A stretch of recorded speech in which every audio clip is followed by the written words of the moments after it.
Primeiro vamos ver o significado da salvação. A salvação diz respeito a uma pessoa ser salva perante Deus, a qual inclui ser perdoada dos pecados, ser poupada da perdição, ser regenerada, ter a vida eterna de Deus e tornar-se filho de Deus. Então são 5 itens, que inclui a salvação de Deus.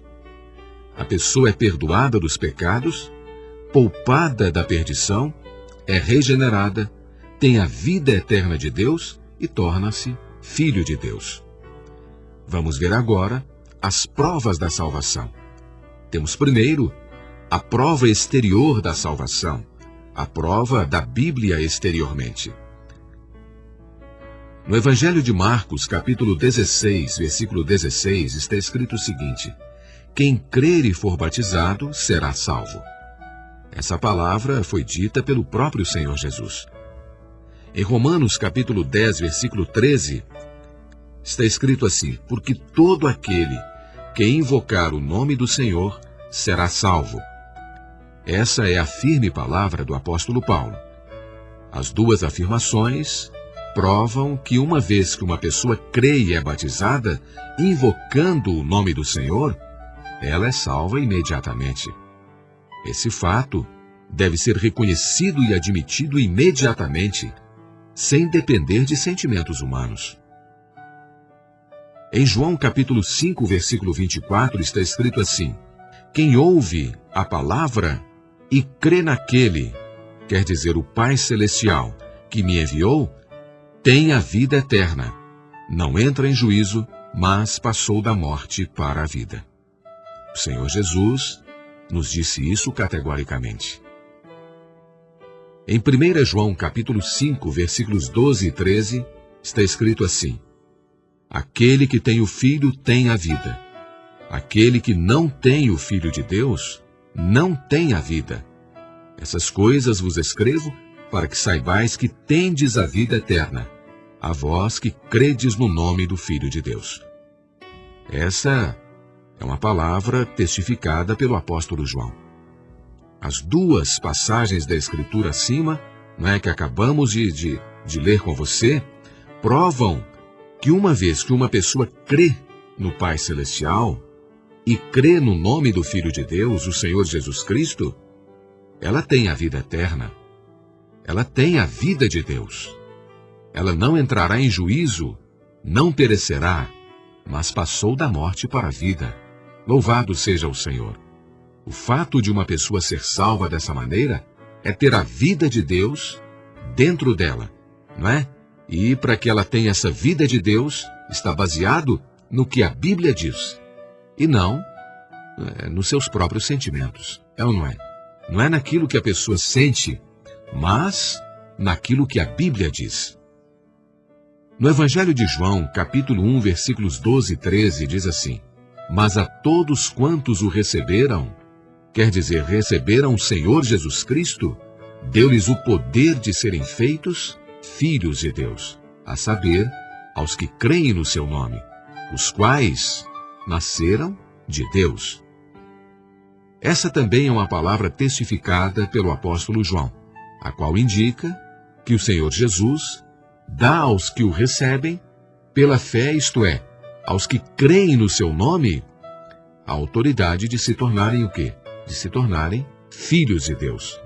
Essa autoridade é a vida de Deus, fazendo com que os que creem no Senhor Jesus nasçam de Deus, isto é, sejam regenerados para se tornarem filhos de Deus.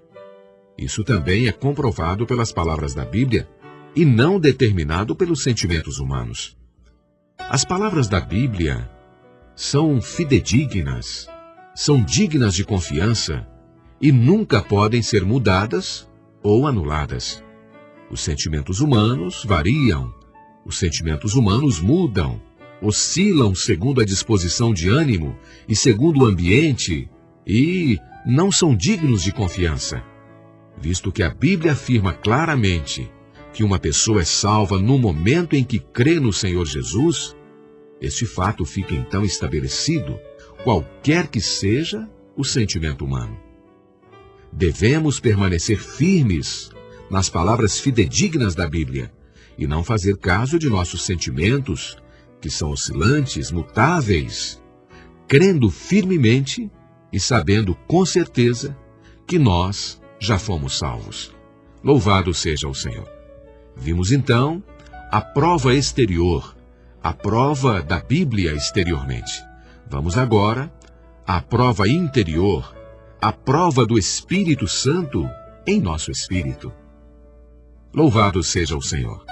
Romanos capítulo 8, versículo 16 diz assim: o próprio Espírito testifica com o nosso espírito que somos filhos de Deus.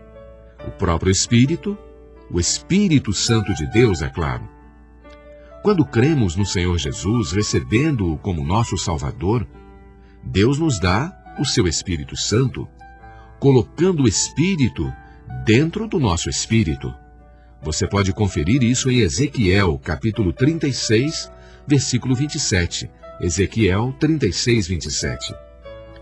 Esse Espírito Santo está em nós e estará conosco eternamente, como está escrito em João 14, 17. Ele testifica em nosso espírito que somos filhos de Deus, que nascemos de Deus.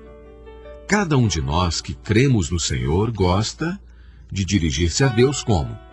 Abba, Pai. É ou não é? Está lá em Romanos 8,15. Nós gostamos de chamar Deus de Paizinho. Isso verdadeiramente é algo espontâneo em nós, não é? Quando nós nos dirigimos a Deus como Paizinho, Abba, Pai. Cada vez que nós nos dirigimos a Deus dessa maneira, temos por dentro um sentimento doce, um sentimento confortante. Isto porque somos filhos nascidos de Deus, com a vida de Deus, e porque o Espírito do Filho de Deus entrou em nós. Essa é a prova interior da nossa salvação. Vamos ver agora a prova do amor, a prova da experiência da vida, não é? 1 João, capítulo 5, versículo 1. Todo aquele que crê que Jesus é o Cristo foi gerado de Deus. E todo aquele que ama ao que gera, ama ao que dele foi gerado. Uma vez que cremos que Jesus é o Cristo, nascemos de Deus. Deus é amor. Está escrito em 1 João 4,16. E a vida de Deus é também a vida de amor. Portanto, todo aquele que é gerado de Deus ama a Deus e ama aquele que é gerado de Deus, aquele que é um irmão no Senhor. 1 João, capítulo 3, versículo 14 diz: sabemos que passamos da morte para a vida. Por quê? Porque amamos os irmãos. Sabemos que passamos da morte para a vida porque amamos os irmãos. Essa palavra afirma que o fato de nós, os crentes, amarmos os irmãos no Senhor é uma prova de que temos a vida eterna de Deus. Amar os irmãos no Senhor é uma experiência na vida eterna de Deus após termos crido no Senhor e após termos sido salvos. Há uma alegria muito grande, há um sentimento de ternura inexplicáveis quando uma pessoa salva vê um irmão no Senhor. É ou não é? É verdade. Essa espécie de amor para com um irmão no Senhor é também uma prova para sabermos que já fomos salvos.